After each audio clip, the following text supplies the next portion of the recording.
welcome to the second part of our morning session. So, kanina, earlier we had the session on the Bangsamoro history. This is just for us to have a foundation on what really happened with the Bangsamoro. And in terms of, for us to be able to understand more kung saan sila nanggagaling, to understand more of the conflict that happened and was still happening in the areas.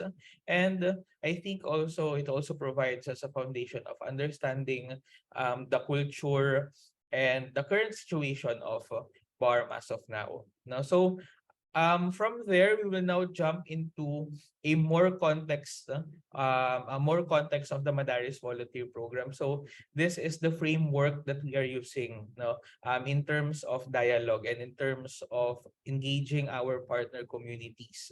Now, since the Madaris Volunteer Program is really actually a peace building program of the Catholic Educational Association of the Philippines and the National Association for Bangsamoro Education, which is currently being implemented by Ateneo de Davao, behind that motto of peace building through dialogue, through education, and through friendship is the underlying framework of the culture of peace and Bapa Benny's dialogue of life and faith. No?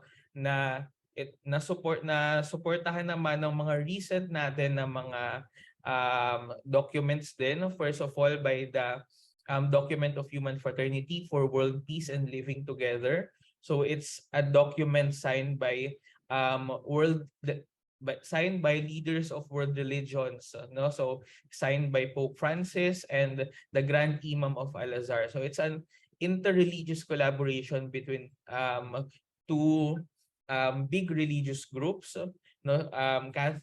Christianity and Islam, signifying that both religion don't want conflict, no, between each other's religions, and especially to combat the violent radicalism that's been happening around the world in terms of using religion as a basis for the conflicts and for the violence that they are doing. No, so for the cult, and then after that, another one which is very related also to the um, document of human fraternity is the Fratelli Tutti, which is an encyclical of Pope Francis. So brothers and sisters to all, no, a letter for human fraternity. Sige, no? So this presentation, this was actually given by our lead coordinator in one of our trainings here in the Ateneo. So kaya pangalan niya yung nakalagay. So the culture of peace and Bapa Benny's dialogue of life and faith. So in this session, we'll be discussing two love stories. So the stories of Bapa Benny and the story of the Madaris Volunteer Program. So these are two love stories of dialogue and which connected our works among the Bangsamoro people. Natanong ko lang, sino dito ang may mga love stories na? Meron naman siguro, no? Or love story with kay Lord. So Bapa Benny, or more commonly known as Tatay Bido, and Bapa Benny, his real name is Bishop Benvenido Tudtod. No, so known to many of his friends in Lanao and Marawi. So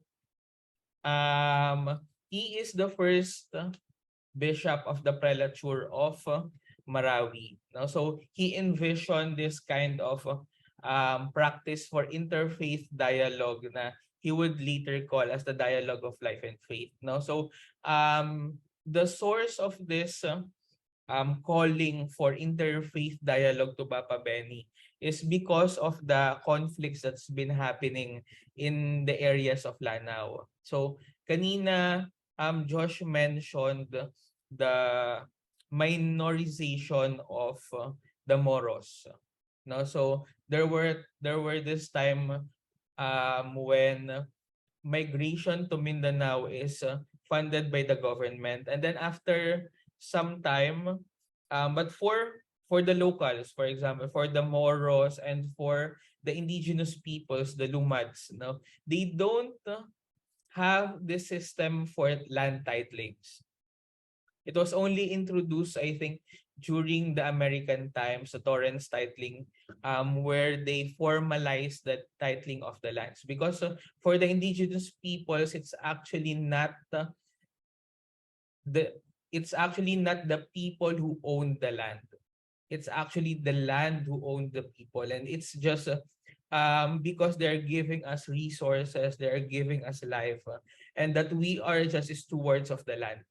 That people do not own do not own land, so that's why there's no titling involved. But with the standardization and what they call quote unquote civilization, no, so there's the Americans introduced land titlings, which further induced the minorization of the indigenous peoples of Mindanao, because they don't have they are not at the same educational level that they would understand why para saan ang titling and what would be its consequences. And also by that time, there's also a notion that um when you expose yourself to secular educations, it's also it's as if you are being converted from your own culture, from your own way of life, and especially from your own religion, and converted more on into the mainstream Christianity. So that's why there's this resistance to secular education, which is also at that time very um, parang very rampant in the Moro areas. And during the time of Marcos, that's why they have a commission for national integration. That's because they wanted to create this kind of Filipino identity which is nationalistic. But it's quite problematic, especially for the South, because of the conflicts that's been happening and um, the historical conflicts din, no, between the invaders and the indigenous peoples of Mindanao. So for us, secular education is also different to grasp. And then nagkaroon ng titling, they don't want to involve themselves with that kind of system, sila ang nawalan. So just imagine na meron kang kaibigan or kamag-anak that you allow them to stay on your place, and then they in return invite more people to stay in those places, and you were pushed outside of your house, and then they get the ownership of the house that you previously owned, no. So that type of analogy, that's what happened in Mindanao.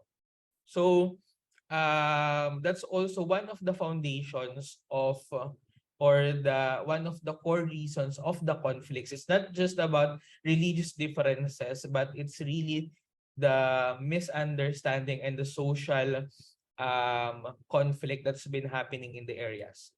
So that's why he wanted to have this kind of dialogue between people in Mindanao. So the dialogue of life and faith, really because that the overall situation of the area is one of tension and conflict. This is the result of the many complex factors. However, it is easy to see that this is due, for the most part, of the mutual prejudices that exist between Muslims and Christians. So the mutuality of the prejudices is in turn brought about by many causes. I have mentioned some earlier, no? So the history of the contact between these peoples has been punctuated by fierce and bloody encounters.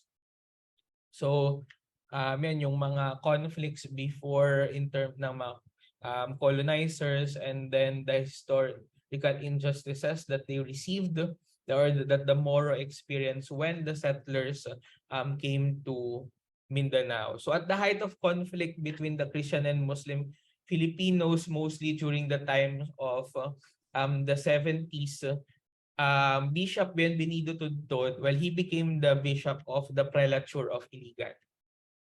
Iligan pala siya, no? Hindi pala siya prelature of Marawi. So, yes, nauna siya na bishop sa Iligan, and then after some time he was I think by the time of 1971, during the time he was asked to go to Rome to study Islamic and Arabic studies. So this is for him to be able to understand more our brothers and sisters, the Muslims. So together with other priests and religious sisters of the prelature, so they can live harmoniously with the Muslims. No? So he dreamed of having this kind of reconciliation using the dialogue of life and faith.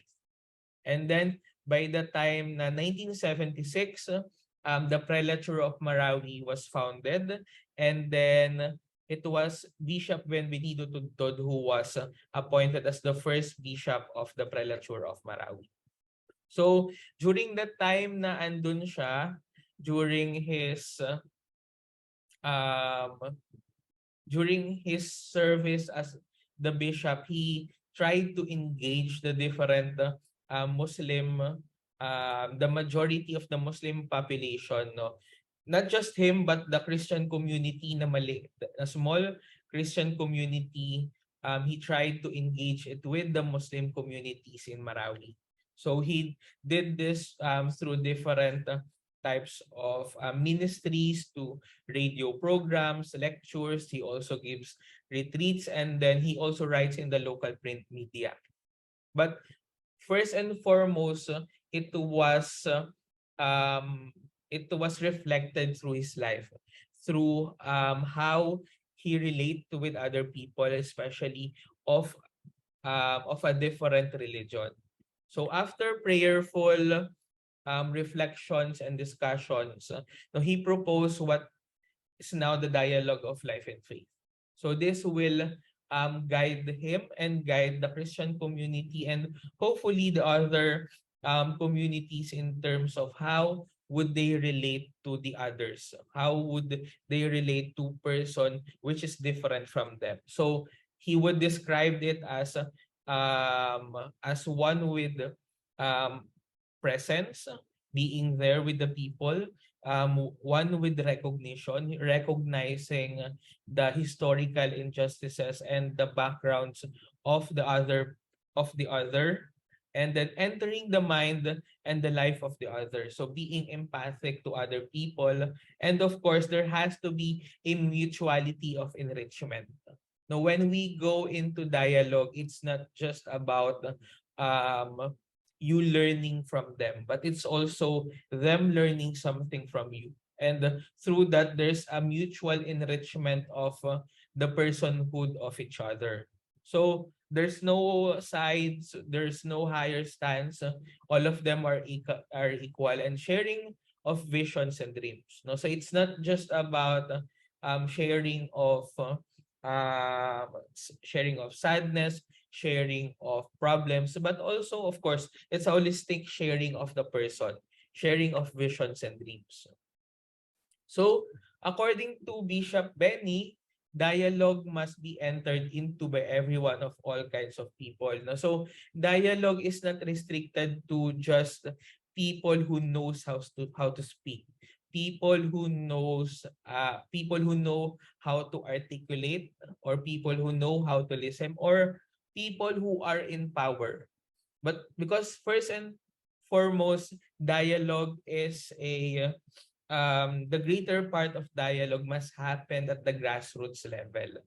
So this means that this must happen among people who may not be able to exchange words, but are able to experience life together, no? Because they are capable of allowing others to be in contact with them. And this is very much connected with what the Madaris Volunteer Program is doing, because what we really do is we send people into these areas. We send people who are willing to be able to experience life with the people of the community. So after this, a part will be focused also on what we do, the Madaris Volunteer Program's Apostolate of Presence. And then we must know that dialogue happens especially in shared richness as well as in shared fears and anxieties. So real sharing is possible only among persons who enjoy basic trust, one for the other. In other words, the atmosphere of trust is necessary for genuine dialogue. So for dialogue to happen, again, it must be mutual. So there's has to be a foundational trusting of each other. One of the things that we always mention through our partners, through our engagement with the people is how grateful we are as a program, how grateful the Ateneo de Davao and the organizations behind the Madaris Volunteer Program for also putting their trust into us. No, so because we will not be able to do the things that we do to promote our advocacy and to in a way um help the partner communities if they don't give their trust to us also. No, so it has to be a mutual trusting of each other for genuine dialogue to occur. So for Bishop Benny, dialogue is the meeting of persons or families, no, in order to gain the heart, aiming at the mutual seeping at the very sap of their hearts. Because life is, in fact, no, does not get richer from the outside, but it flows from within. No, so we have volunteers before who mutual experiences of volunteers. No? So we come into the community as strangers. No, but with as time passes, as we dialogue with the people, not just verbal dialogue, but really by being there, by experiencing life with them, and by giving what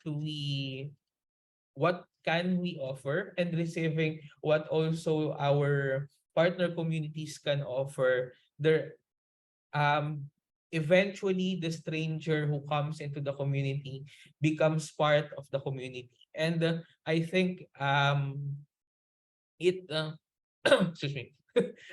It happens because both parties were able to gain the heart of each other. No, so he mentioned in one of his writings that dialogue is not just a meeting of ideologies, no, but it's a meeting of people at the level of the heart. So and when people can connect at that level, there's mutual enrichment of each other. For my experience, it's about being able to know kung ano ang um, realidad sa kanilang mga communities. But for them, it's also knowing that someone from the outside, no, from outside of um Mindanao, from the outside of BARM, that there are people who's also concerned in terms of their development. No, so it's really a mutual learning and mutual enrichment of enrichment of persons. There are some of our volunteers, I think si Kim, andito si Kim, no. There are some na ayaw nang pauwiin. They would request for the volunteer to stay longer because 1 year actually is really not enough to really experience life with these communities. And Kim's family, his foster family, kasi was also the owner of the school, and they would always remind us when we go to Tawi-Tawi that Kim is actually their favorite child. Siguro kasi special. Sige na. So, dialogue of life is first and foremost a meeting of persons. So it's not just simply a meeting of system of ideology. So it's not just about for example, you're both in line with a certain political ideology that you think will be most beneficial for not just you but also for the totality of the nation. No, it's not just about knowing that you match at that point, but it's also dialogue must happen at a deeper level. So number one is that one must understand and to feel the fears and miseries of the other person. So that's why in the Madaris volunteer program, it's not just 1 week, 2 week, or 1 month of immersion. It's really almost a whole year of um immersing yourself to other, well, to the Bangsamoro community, no, and that makes us volunteers able to understand and fear them, and understand and feel the miseries, no, and the fear of the community. Because when we immerse ourselves in the community, we experience not just the conflict, but also the internal struggles of the family, the internal struggles of the communities. Because volunteers, they don't go there as visitors. As much as possible, we always remind our partners to treat them as the same. No, the same as they would treat their family members, or the same as they would treat um, their community, people, so that our volunteers will really be grounded on the reality of the communities. So during my time, I was able to experience poverty in terms of food, in terms of sustenance, no, so maramdaman mo talaga yung reality sa area. And then number two is to share, hindi lang yung sa negative, not just on the negative side on feeling their miseries and fears, but also to share in the richness of their values and traditions. So this is one of the most fundamental efforts, that dialogue, fundamental efforts of that dialogue, that is to serve the reconciliation of two divergent and conflicting cultures. No, so especially for those who's really living at the heart of the Bangsamoro communities, no, they also have their own this preconceived notions or prejudices against us. If we have that to our brothers and sisters of Muslims, like for example, before coming to Mindanao, I would really view them as very aggressive and terrorist. No, for on their side, they also have that a different kind of prejudice, but they also have prejudices against those who are coming from Luzon. They would normally see us as arrogant and full of ourselves, because we sometimes there's this notion of Imperial Manila, that Manila is since we have this economic activity, very rich economic activity going in Manila, and have this opportunities for the people to work, no, but and that people who came from Manila are better than people from the provinces, no, so they also have that kind of notion. But iba, of course, different people will have different sets of prejudices against the other person.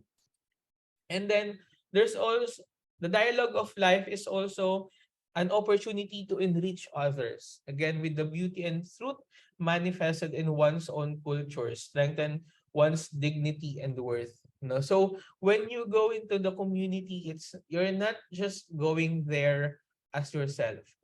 You're going there as yourself, carrying your own culture, carrying your own religion, and representing that identities, your vast different identities of yourself, when you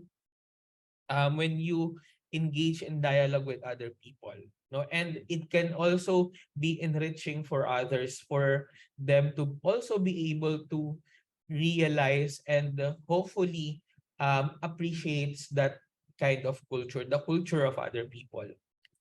And then, of course, to offer them the goodness and the beauty that we find in our own values and traditions. So the mutual enrichment of divergent cultures is necessary because, again, no culture, however highly developed, can stand by itself. It must be enriched and at the same time enriching. No, so in one of my talks before with Xavier University, Ateneo de Cagayan, um, I I gave some pointers about cultural and religious diversity, and they really like what I said before, that um, differences should not be divisive. No, difference should actually be a mutual enrichment of the other, because in a way we see something that we don't have. No? So we perceive someone as different because well, from the word different, they are different from us. They are different in terms of culture. They are different in terms of physical appearance and values and religious beliefs. No, but knowing that there are other cultures, other traditions, other religious beliefs, how actually also enriches your own um, knowledge and your own sense of being a member of a global society, but in a religious aspect, as a creation no of our creator. That differences how many they are, it's how many they are, but it's also give us a more um colorful and more powerful image of diversity. So it must be enriched and at the same time enriching. There's no culture that's higher than other culture. So in this relationship and exchange between the partners, there is a flow of meaning. Dialogue, therefore, is an interlacing of meaning. Meaning, in terms of how do certain things mean to you, and that it flows through the other person. Being able to see that different perspective through you. That's why we also, 'di ba, we always say that the most effective way to evangelize is to live the gospel, to live in the Muslim perspective, to live out the teachings of Allah that's been manifested through the Quran, through the Hadith. No, it's really being able to encounter the other and allow that meaning to flow from you, and for you to be able to receive that, and you to also share how um for you to be able to share your own sense of meaning to the others. And again, with this flow of interlacing meaning through each other, hopefully it's enriching. No, well, for it to become a dialogue, it has to be enriching. It does not necessitate as the source of conflict between people. So, what is decisive for a dialogue of faith is the sharing of experiences. How the individual or a group experiences God's call and respond to it. Again, the most effective way to to evangelize your God, your spirituality, your religion, is to how do you respond to God's call, your God's call to these people? Ano, to how do you execute the the invitations that you feel into your heart? We always say in Filipino, wag mong sabihin, gawin mo. 'Di ba? So it's that's also the foundation of this dialogue of life and faith. We can always share the gospel. We can always share the teachings of Prophet Muhammad, the verses from the Quran and the verses from the Bible. But it's for it to become a dialogue of faith is that you will be able to live it out, and that people, the most effective way, again, ulit-ulit na ako, no? For of evangelization is for the other people to see the goodness of religion through your actions. So that's the foundation of the dialogue of life and faith by um, Bishop Benvenido Tuntun. So in the process, a mutual and spiritual enrichment takes place by walking together in building up the kingdom of God, which happens excuse me, through the interlacing of cultural and religious horizons, arranging their values in accordance with the plan of God. So, dialogue must not only be a dialogue of life. It's not just again, it's not just about the meeting of person and the meeting of the heart, but it's also the interlacing of meaning founded from your own spiritual um, and faith traditions. So dialogue must not only be a dialogue of life, it must be a fruit of life of dialogue. One must move from fear of dialogue to dialogue out of fear, and to dialogue out of to love of dialogue, and above all to dialogue out of love. However, dialogue is a long and painful process and journey. No, connected with what we do with um, the Mandaris Volunteer Program. No, again, first dialogue must be founded on trust, and as we all know, trust has to be earned. No, you can't just go into a community or talk to someone and then, hey, dialogue tayo, or show this and that to the people. But for meaning to flow to each other, there has to be a mutual trust. So that's the first challenge actually of dialogue. And then dialogue can also be frustrating when you feel na your efforts are not being reciprocated, when you feel that what you are doing, what you envision is the effect or the outcome of what you are doing is not being translated concretely, it can really be very frustrating. For our volunteers, for example, there are instances uh, of course, when they go into the community, they have this game plan. No, so I'll teach. So I'll teach you. I'll do this type. I will really pour my heart into classroom management, making the classroom very interesting. But sometimes the reception of the student does not match your enthusiasm of teaching. Your strategies does not translate into grades. Your efforts as if has been become futile. No, so that's why it's a long and painful journey for you to be able to really go into dialogue, because there are lots of frustrations, there are lots of um, hindrances, there are lots of challenges. But uh, um, for Bishop Benny, it really takes the spirituality of perseverance.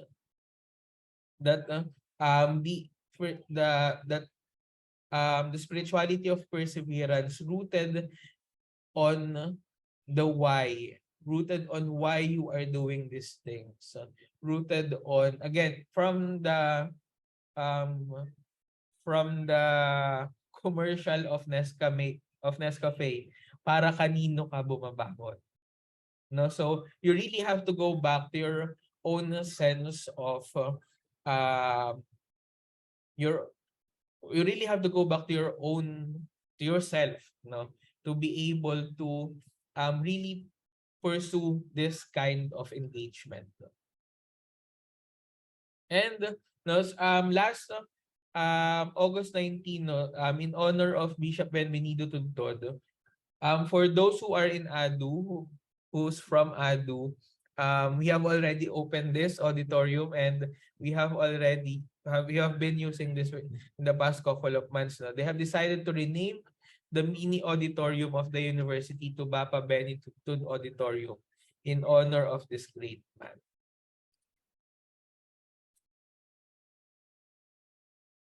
So, unfortunately, I think it was 1987. So Bishop Benny died in a airplane crash. And with him died the prophet and the apostle of the of interreligious dialogue, especially the Christian-Muslim dialogue in the Philippine Church. And by the way, he actually became very successful in Marawi, being able to bridge the Christian-Muslim relationship na coming from a relationship of animosity and understanding to a relationship of mutual enrichment. So, um, again, the Madaris Volunteer Program, for those who have attended the orientation, you already know this, no? That the Madaris this volunteer program is being implemented by ADU, but it's a collaborative effort between different organizations. So our motto, peace building through education, resonates with the Philippine province's commitment to channel effective apostolic work for sustainable and inclusive peace in Mindanao, especially in Bangsamoro. So our mission is actually an apostolate of presence. No, coming from the dialogue of life and faith of Bishop Benny, that dialogue must be a dialogue of person and at the level of the heart, and that it has not just to be a dialogue of life, but it also needs to be a dialogue of present, a dialogue of faith. So for our volunteers, they really stay in the community for at least 10 months, and they are being housed by a Muslim family where they will live all through their volunteer experience with them. And as a support system to the volunteers, we also have formation and growth sessions. Again, dialogue of life and dialogue of faith. So faith must also be enriched and kumbaga fully grasped for them to be able to dialogue out of life. So what we do is we have formation sessions for our volunteers. So since we have Muslim and Christian volunteers, actually in some parts, well, actually we don't have prerequisites naman for religion for those who wants to apply. So, but the dynamics of the formation and growth session is, excuse me, also interreligious. So we have Muslim formations, Muslim formators and Christian formators. So work together to be able to provide sessions on the spirituality of perseverance, the spirituality of hanging, and then gathering of experiences. No? So all of these are grounded on the Christian and Muslim faiths. So we in the program, we resonate strongly with Bishop Tudtod's definition of dialogue. So we can say that MVP is actually a dialogue in praxis. So we come to the communities in the spirit of respect and openness to be influenced and to be enriched by the other. So volunteers understand that they must open to being influenced and enriched, as well as to being opened by their experiences in the communities. We say that we send volunteer teachers, but in truth, we are all learners and servants of the community.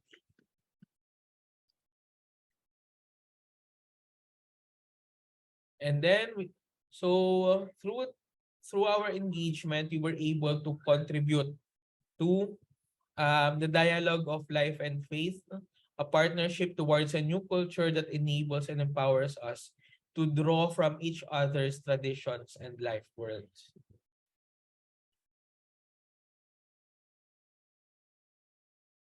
And that the true vision of Bapa Benny, the MBP also incorporates again sharing of religious experiences among the volunteers.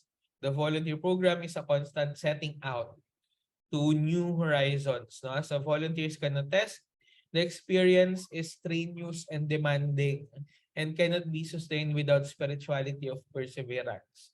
Kasi it's really hard um, to pursue volunteering with the same level of energy. You will really have uh, downtime during this volunteering experience because of the different experiences and factors. Ayan. Sige. And from there, we're now moving more on the discussion on the culture of peace. Sige. Para naman may icebreaker tayo ng konti. I'll ask someone, what do we mean when we say culture? Ano sa tingin niyo ang definition ng culture? Ay gusto mag-volunteer or pwede, you can use the chat box also to answer, to give your comments. There's Sige na, mag-volunteer kayo. Magtatawag ako. Sige. Unahin na. Si Patrick, for you, so how would you define culture?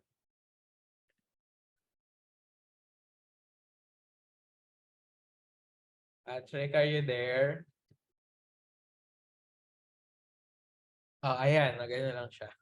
Nag-chat siya. So culture is a way of life. Yes, no? So different life ways. So culture actually is different life ways, patterns of beliefs, values, behavior, no, in accompanying institutional arrangements. No? So for peace to become a culture, it has to be integrated into the different parts of our society. And a culture of peace is the one that promotes peaceable diversity. So what do we mean by that? We mean that peace should be should be integrated to our different life ways. Our actions should promote peace. Our patterns of beliefs and our values and behavior, and also it must be integrated into institutional arrangements, that promotes mutual care, mutual caring and well-being, and at the same time it promotes equality, that includes appreciation of differences, of course stewardship, equitable sharing of resources, yeah, no, so all of this must promote a mutual security for humankind, with all of its diversity and differences, um to promote these kinds of identity. Now we should live together in peace. So for a community to be to have this culture of peace, there has to be no need for violence. No, so in other words, peaceableness is an action concept. So it involves constant shaping and reshaping of understandings. So it must be respondent to the call of the times, shaping and situations, behaviors, and constantly changing life world to sustain well-being for all. So one of the key terms there is well-being for all. So there are different actually definition of a culture of peace. So but for in this context, for today, we will focus on the definition from the Program of Action on the Culture of Peace adopted in 1999 and the 1998 UN Resolution on the Culture of Peace. No, so according to these documents, a culture of peace is an integral approach to preventing violence, and violent conflicts, and an alternative to the culture of war and violence, culture of war and violence based on education for peace, the promotion of sustainable and economic social development, respect for human rights, equality between women and men, democratic participation, tolerance, and the free flow of information and disarmament. So let's see this side by side, no, so we can compare it. From the stance of the culture of war and the stance of a culture of peace and non-violence. No, so for the culture of war, there is this belief that power is based on force. So kung sino ang mas malakas. For power lies for those who have better or stronger, for example, military. No, I think this is what's happening at the side of the sea. The power lies to those who have better um, military forces. No? But for the culture of peace, education. No, so there has to be an education for the people for the adoption of the culture of peace. Culture of war and violence having an enemy, culture of peace, there has to be understanding, tolerance, solidarity, no? So, authoritarian governance versus democratic participation. So, people has a say on how the nation or where the nation should be going. Secrecy and propaganda, free flow of information, especially for those of people in power. Now, their sense of accountability should also be in place. Armament versus disarmament. Exploitation of people versus human rights. Exploitation of nature versus sustainable development, and male domination versus equality of women and men. No? So, I think most of us naman will choose really the part for the culture of peace and non-violence. Unless masochist ka and you really want culture of war.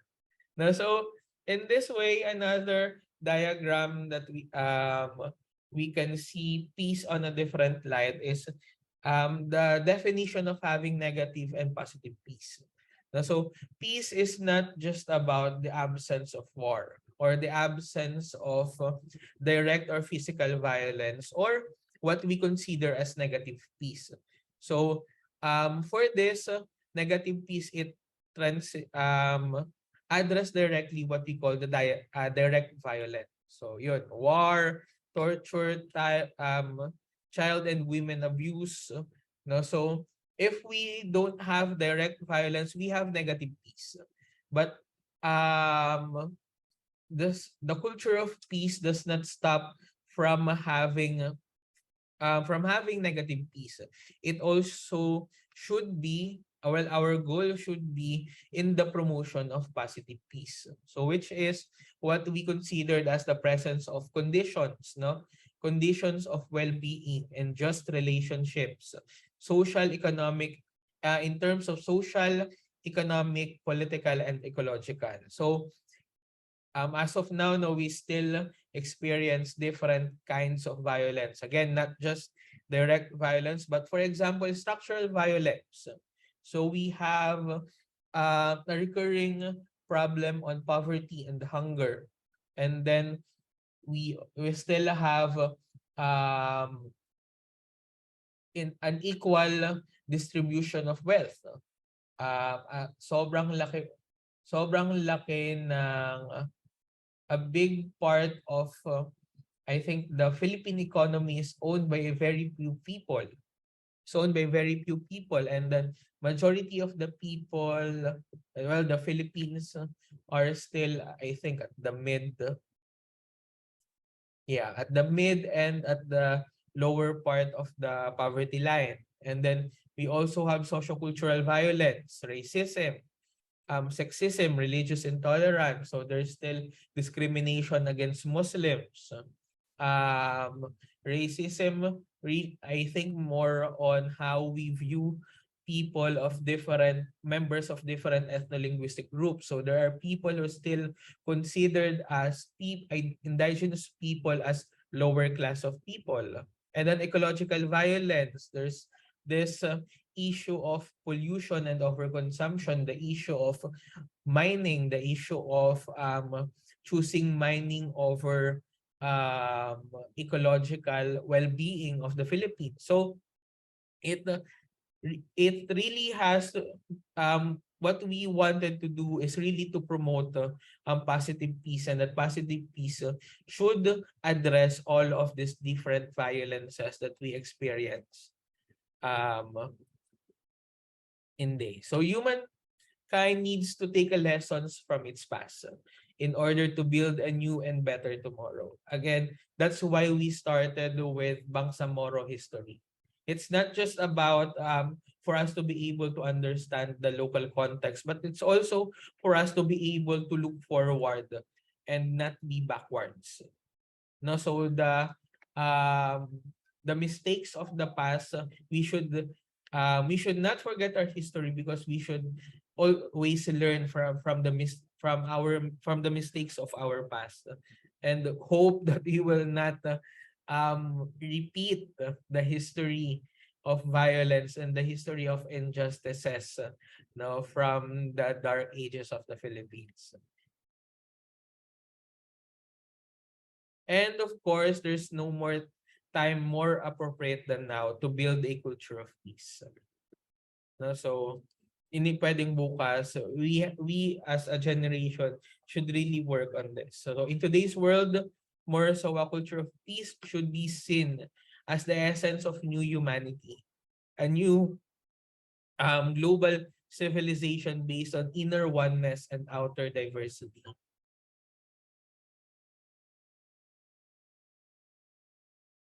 And again, no, so we as we end the presentation, we started this no with the legacy of Bishop Benvenido Tudtod, Papa Benny, his vision for a dialogue of life and faith are realized in the many interfaith movements here in Mindanao. Even after his death in 1987. So, bata pa siya namatay, I think mga around 56 years old. And knowing that, no, so we're not alone in this mission for peace building here in Mindanao. There are so many other movements that has been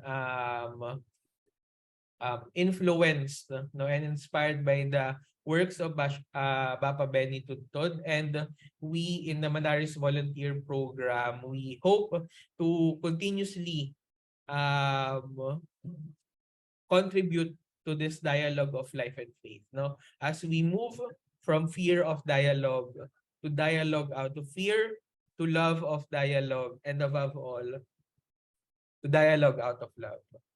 No, so thank you very much. This is the end of my presentation. So this is just again kanina kay Josh, it's a nutshell of the Bangsamoro history. And for this one, this is also a nutshell of what the Madaris Volunteer Program is doing. So we really just wanted to promote the dialogue of life and faith through education, through engaging the educational sector, because we know that um, these kinds of engagements will really be fruitful no, at the field of education. So thank you very much. And if we have questions or reactions, we can entertain some. Sige po. Time check, it's 11:35. Sige, do we have any questions?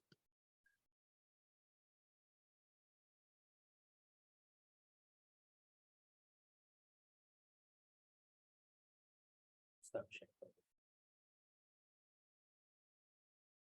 Ayan. Do we have any question or reactions? If none,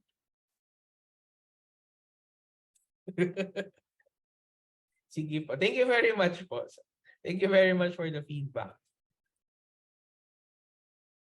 So, for some of our short-term volunteers kasi they were not able to join, but this session naman is recorded. No? So, for those who were not able to join the short-term volunteer orientation, this is part of the training series.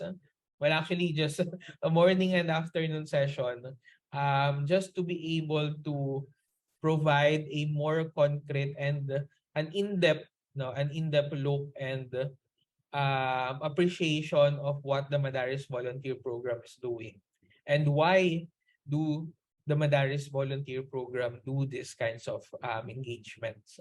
So in the afternoon by around 1:30, the session will be more grounded, more concrete. No, so because we will listen to the experiences of the volunteers. No, so we will listen to how they go about their volunteering journey in the Bangsamoro.